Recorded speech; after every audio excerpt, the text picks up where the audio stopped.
Claire Cousins here from Textiles East Fair. I hope you're all well. I'm going to share I say this every time, I'm going to share with you a short video in relation to answering a question or a request from one of the YouTube friends asking about how to incorporate wire for 3D objects. Now, recently is my birthday, and my mother-in-law, bless her, she's bought me, well, my mother-in-law and father-in-law I should say, have bought me these lovely tulips. And I came down this morning and unfortunately one of them had broken off, but then I thought, it reminded me of that lovely comment that somebody left a few months ago, and I thought, well, this could be my inspiration to share with you how I make my wire petals, leaves, whatever, or how I incorporate wire to make a 3D item. So anyway, so that's my inspiration. I'm going to have a quick cup of tea and then I'm going to crack on, so hope you enjoy the video. So here's the beautiful flower that I've been inspired by. I've gone and got myself a piece of white fabric, and I've cut out, so I put it in an embroidery ring ready to free motion on my sewing machine. I've cut out of my scrap jar. My scrap jar is yummy, yummy, yummy. Sweet box full of scraps. Some, I think shots, actually watermarked silk. So you can see that, and I kind of frayed it because I want to get the bleeding effect. I'm going to place that there. I've also cut out a little tiny triangle of the yellow centre. I'll just, I don't know if you can see, see the yellow centre there. And then I'm just going to finish that off with a piece of organza, though I don't think I'll put it over the yellow. I might bring that yellow piece forward. And that's just so the colour bleeds a bit softer. And I'll machine into that. So I'll just do a bit of free motion machining first, and then I'll show you the next stage of how I put the wire in. Next stage is to find my threads to sort of match. So I've had a good old rummage, and I've the problem is I don't tend to do much in these sort of colours, so I'm very limited. So I found some sort of pinks and slightly darker pink, and that was the nearest I'd got to yellow. So it's not going to be true to life, but it doesn't matter, it's only a sample just to show you. But yeah, now I've got my threads, I'm going to crack on. So I've got my leaf, and I've got my flower, and I've got a pink pen, and I'm looking at the proportions, and the pink, this dark pink actually comes about halfway up the petal. So I'm looking at this thinking, if that's the halfway point, that's where I want my tip to be. So on the white fabric, I'm just going to mark my tip, and then I'm going to gently, I'm going to let organza off for a minute. I'm going to gently just draw that petal shape. Now it starts quite tight at the top and then comes out like that. I don't know if you can see that, but hopefully you can. In fact, I might actually go a bit further out, because that actually comes out further. This pink section, I might cut that more. I'm going to cut that more, sort of, it's got a centre, almost like a heart here, and it comes more into a point, and it's sort of feathery here, so I might just give some snips in there.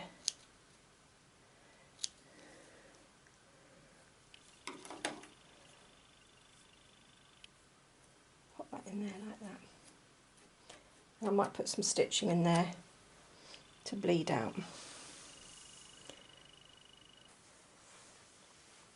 You now join me at my sewing machine. I've threaded it up with the yellow to begin with. You'll notice I've just put a very fine pin in just to stop that piece of yellow scooting about, because it was a bit a minute ago.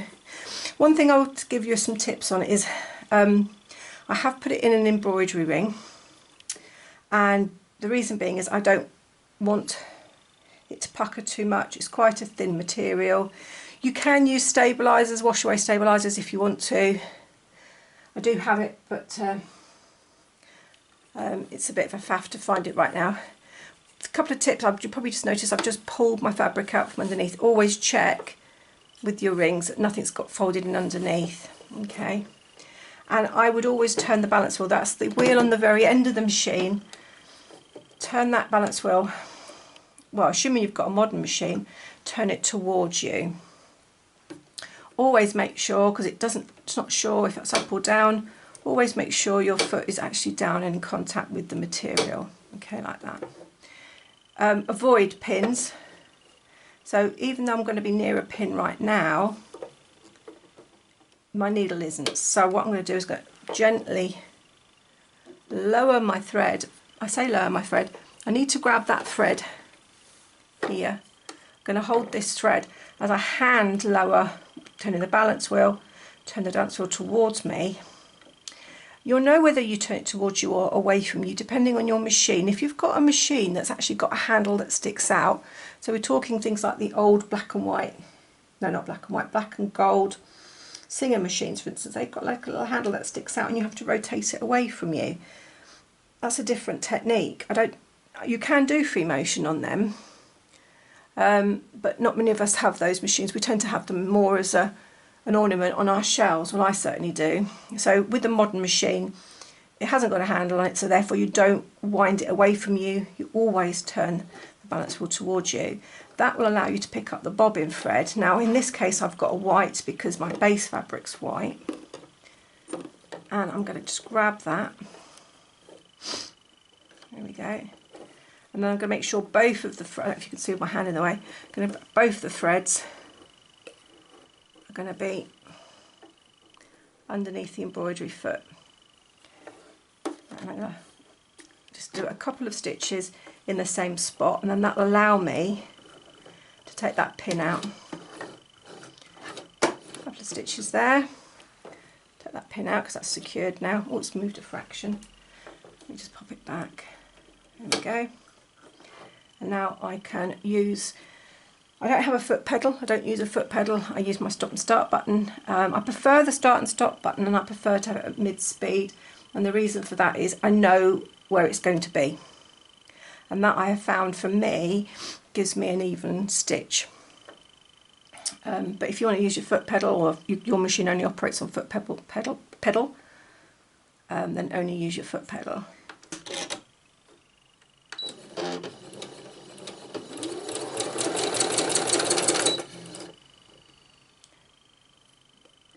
Now if pieces of material have a habit of shifting out of the way like that, then just place it back where you want it and turn your balance wheel, okay? It's not a big thing. We can put it where we want it.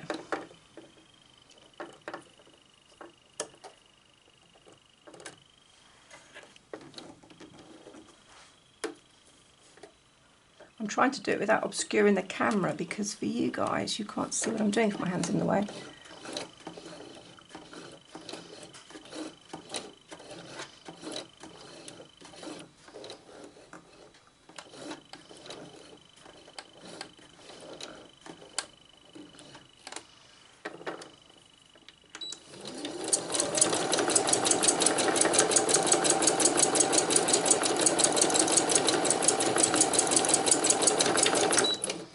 Just sewn that down. Make sure I've got the pink where I want it.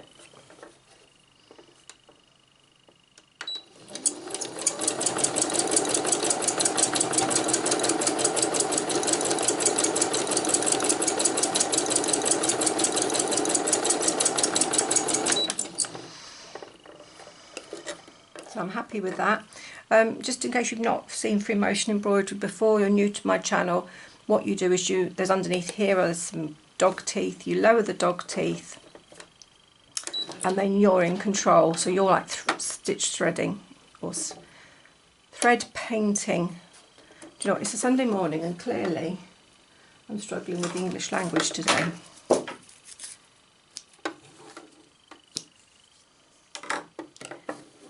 going to change up now.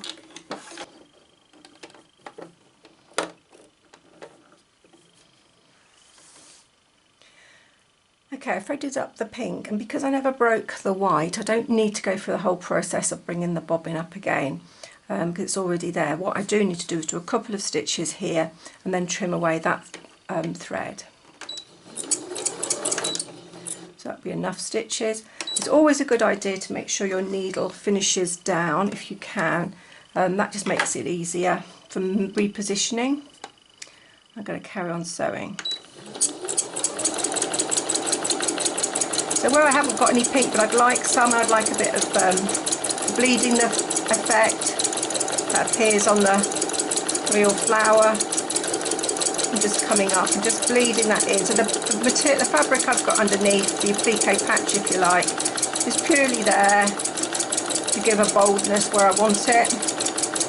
And the stitching I'm just adding allows me to do like the bleeding effect, the feathering effect if you like, into the white area.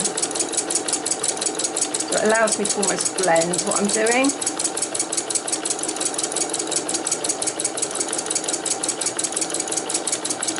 And what's nice, because I've chosen a slightly lighter pink, the fabric underneath, because it's darker, almost gives me a shadowing effect.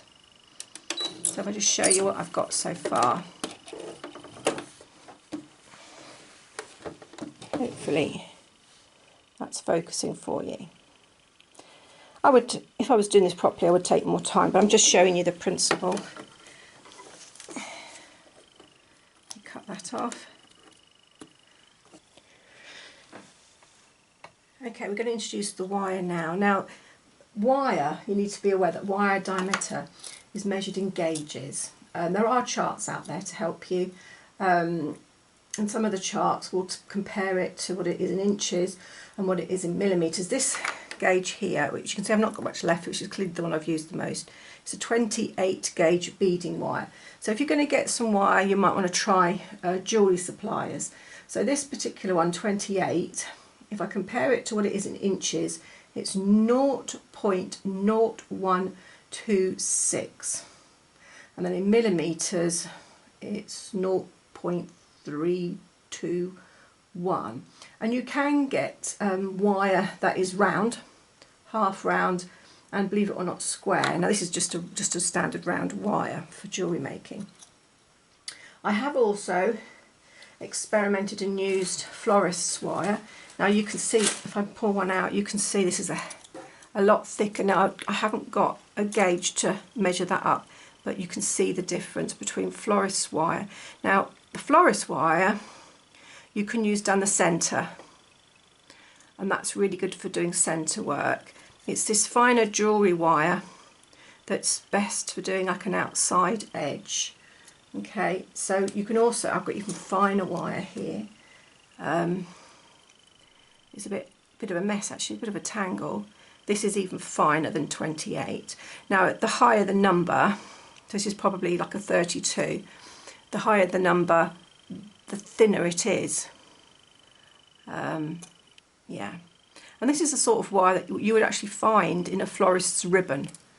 So if you've got an old ribbon that sort of bends, you can always take it out of your ribbons.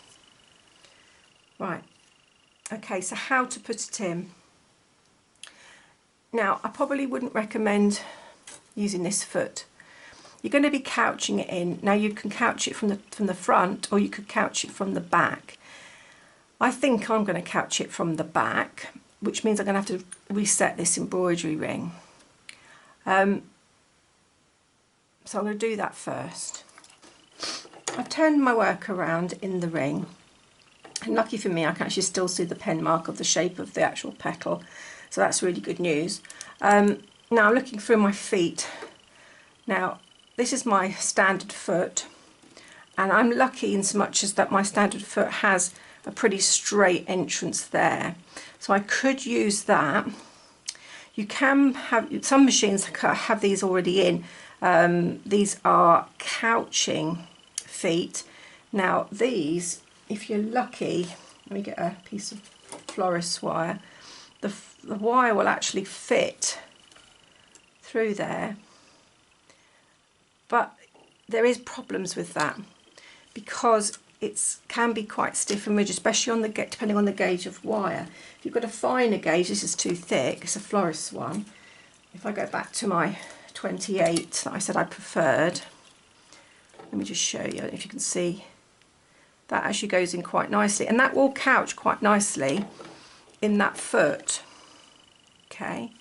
The drawback, well, if there's not a drawback, the benefits of that is you're definitely going to go each side of that wire, and you're not likely to break your needle. I think I should have a disclaimer at this point that says if you're going to be doing this, you do it at your own risk. The wire can be hit by the needle and it can cause damage to yourself and to the machine. So again, this is an actual warning. If you're going to try this, you do it with caution, and as I say, I'm not liable for what you end up doing. I'm just saying what I do. So I'm not saying that it's a good idea.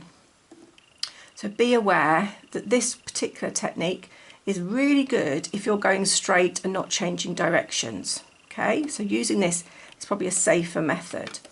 If you're going to use your regular foot, which I'm going to have to because there's a corner that I'm going to have to pivot around, then what I'm going to have to do is pop that foot on. Okay, so I've got my wire. I've shaped it roughly into the petal shape I want, like that. I'm going to place it where I want it to go, which can be fiddly. So I warn you, this is something you want to have a go at. It is fiddly.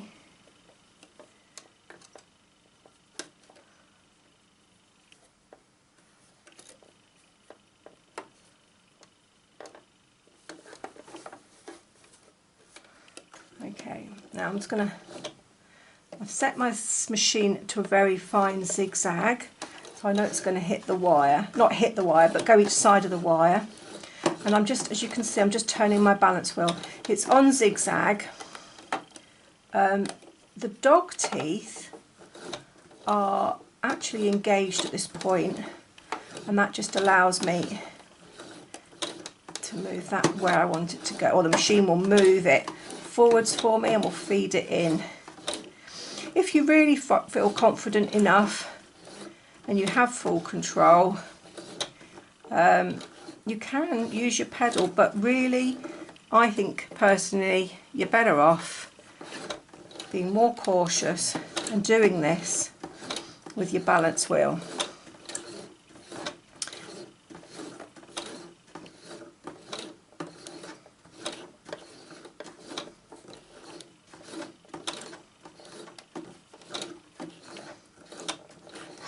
You can see now why an actual couching foot, no, I said couching foot, it's a cording foot. This is a cording foot. It's at this point where you come to the very point that you'll struggle because it's feeding in. You can get these free motion couching feet. I don't have one, so I can't comment on how well they work. Or whether they would work with wire. I think you have to, they feed in from the top. Okay, now I'm at the very corner point now, and I'm just going to change direction.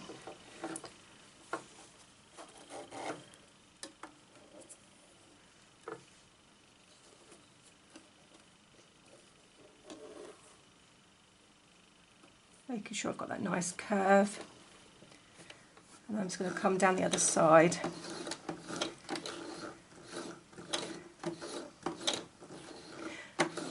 If you are going to use your foot pedal, then obviously have it on the very slowest stitch. I'll show you what I mean. I'm going to put it on the very slowest. I'm going to turn the machine on. You see I can do it,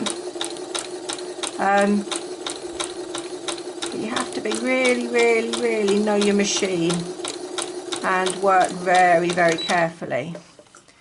Now with this particular gauge wire, I think the wire I actually ended up using is thinner than the 28 gauge, so we're talking probably 32 or 34 gauge wire. It's incredibly fine, so that's all good. Now what I'd be tempted to do at this point, now I've got it secured into place, I'm going to do a satin stitch because that was just a general zigzag. just to secure it. Hopefully you can see that. Let me just, I might need to zoom in for you. There you go, you can see how it's quite far apart because it's just at my standard zigzag but with the width reduced. I'm now going to turn it into a satin stitch.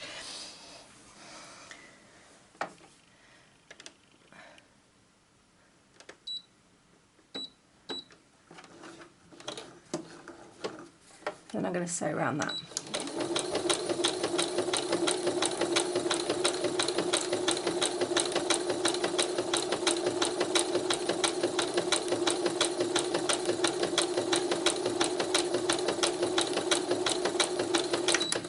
At any point you don't feel comfortable with the machine, you turn it off, you stop using your pedal, whatever, and then you start using your balance wheel.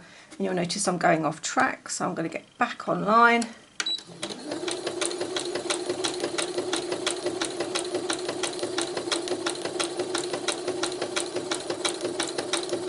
Back at the corner again. I'm just going to go over that a couple of times. Change direction. It's always good to have your needle again finishing inside the machine. Always change direction with the needle in the machine because then it will pivot on that point.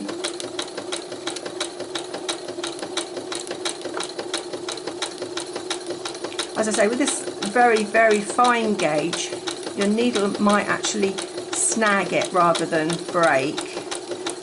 It will take it down through the fabric.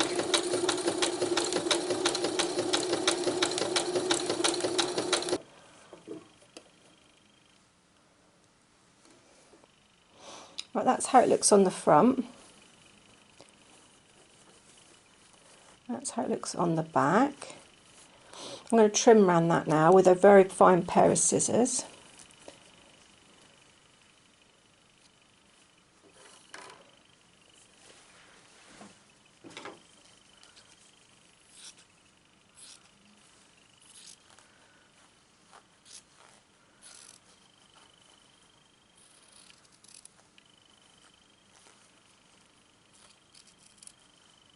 Now, depending on what material you've used, what you can then do is you can get a lighter or a candle or a soldering iron, and you could just gently brush the edge with this heat source, and that would just melt and fuse those loose fibres. I didn't. This is a cotton or a poly cotton base. I know I've got organza on the top.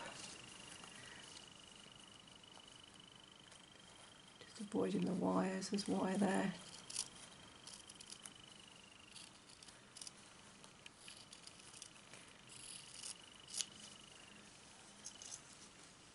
So I've cut that out. Now I could choose to do several things. As I said, I meant if it was a man-made fibre, you could fuse it with just you get a flame or a lighter, or you can even use a candle. As long as you're gentle with the flame and not catch it afire, you can melt this fibres. I can't because I say it's poly cotton or a cotton. What I could do is I could sew that again on the machine, and that would then bind those raw edges further in. Another technique with the wire, I've got a thicker, this is the florist wire, which is the thicker one, and you can actually fibre wrap it or you can thread wrap it. So what you could do is, if you've got fibres, you can wrap it with fibres first to incorporate some colour, which is quite nice. You can even wrap some fabric around it. In fact, I might have some scraps just here. I've got a little bit of, actually I've got a bit of fibre. Here's some fibre. So I can get some fibre. So this is just fleece. It can be some knitting yarn, it can be whatever. You can wrap that round your wire and then you can secure it. There you go, so I've wrapped it all round. So it can be a yarn, if you've got a yarn it might be better. And I'm going to place that under my foot of the sewing machine. I'm going to set my machine to quite a wide zigzag this time. That means I'm not going to catch it at all. And I'm going to thread wrap over the top of that.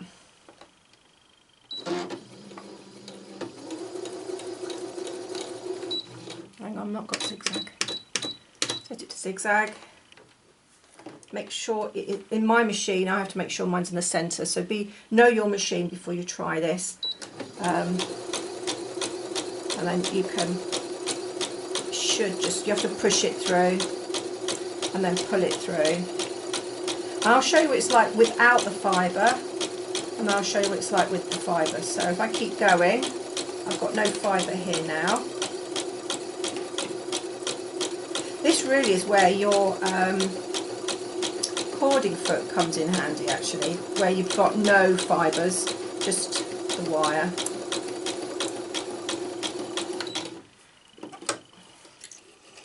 Break that off now, depending on whether because you can go over that several times. Let me just show you how that looks. It's not looking brilliant, is it? It's not brilliant. Hang on, there we go. It's not looking brilliant, so I'm going to go over that again.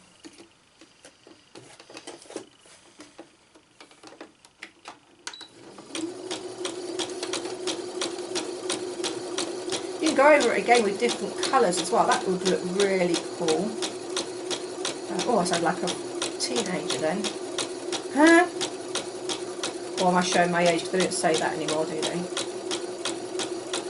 A teenager from the 1980s, which is what I was. Right, okay, so going over it again. Let me show you how that looks now. That is much better. You can trim off all these little bits. Let's trim all those off. It's a good idea to have some wire cutters to hand as well. Okay, so I've trimmed that off. Oops, she says. Where's it? There we go. And then what you can do is you can get, I've got, what are these? These are cable needles, doesn't matter, end of a knitting needle, anything like that. And you can wrap that around a needle, and you can get some really nice effects from just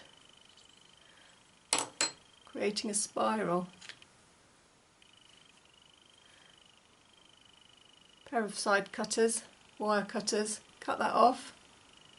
That could be a stamen in a flower, it could be ivy when the ivy all goes wiry.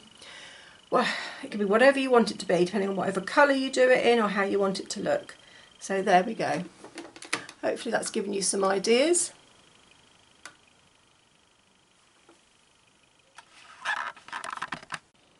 There we go.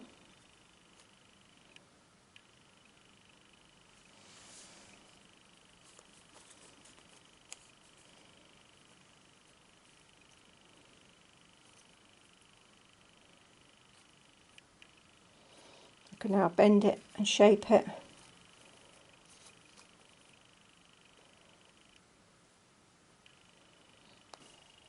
I hope that has helped, and I hope that explains how I put wire into my work. But as I say, that's how I do it. I do suggest caution if you're going to incorporate anything like that and you're not confident. Always use your balance wheel, because at least you can feel when your needle hits the wire.